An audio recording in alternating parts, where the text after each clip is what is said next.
শর্মিজ কিচেনে আপনাদেরকে স্বাগত।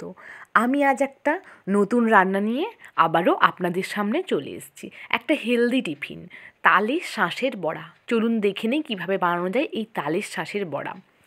প্রথমে আমি তালের শাঁসগুলোকে ভালোভাবে কেটে একটা বোলের মধ্যে রেখে দিয়েছি। এরপরে আমি একটা মিক্সিং জার নিয়ে নেব। ওই জারের মধ্যে যে তালের শাঁসগুলো কেটে রেখেছি ওগুলো দিয়ে দেব। এরপরে খুব ভালোভাবে এটাকে গ্রাইন্ড করে নেব। গ্রাইন্ড করা হয়ে গেছে। এবারে আমি একটা বোলের মধ্যে এই মিশ্রণটাকে বের করে নেব। অবশ্যই আপনারা যখন মিক্সিং জারে দেবেন চাইলে আপনারা একটু দুধ বা জল দিয়ে দিতে পারেন, তাহলে এই মিশ্রণটা খুব স্মুথ হবে। মিশ্রণটা বের করানো হয়ে গেছে। এবারে আমি এর মধ্যে একে একে কী কী উপকরণ দিই চলুন তা আমরা দেখে নিই। প্রথমেই আমি দিয়ে দেব 3 চামচ চালের গুঁড়ো। চালের গুঁড়োটা দেওয়া হয়ে গেছে।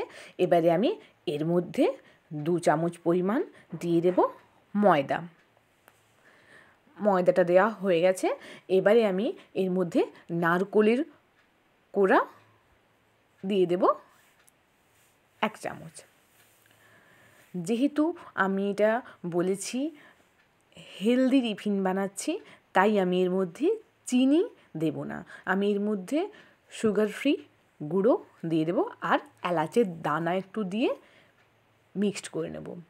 এবারে এই মিশ্রণটার মধ্যে আমি একটু ভালোভাবে মেশানোর জন্য একটু দুধ দিয়ে দেব, 1/2 কাপ পরিমাণ দুধ। এবারে খুব ভালোভাবে এটাকে মিশিয়ে নেব। মেশানো প্রায় হয়ে গেছে। এটাকে আমি এবারে 2 থেকে 3 মিনিট রেস্টে রেখে দেব।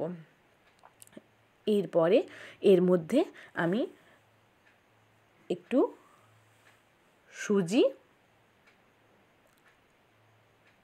অ্যাড করে দেবো। 2 মিনিট পরে কিন্তু সুজি একটু অ্যাড করে দেব আর একটু স্বাদ মতো নুন।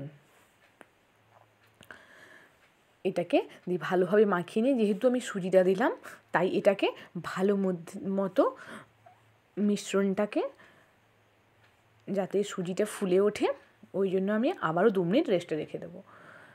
2 মিনিট হয়ে গেছে। আমি কড়াই বসিয়ে দিয়েছি উনুনের মধ্যে। এবারে আমি বড়াগুলো একটা একটা ছেড়ে দেব কড়াইয়ের মধ্যে।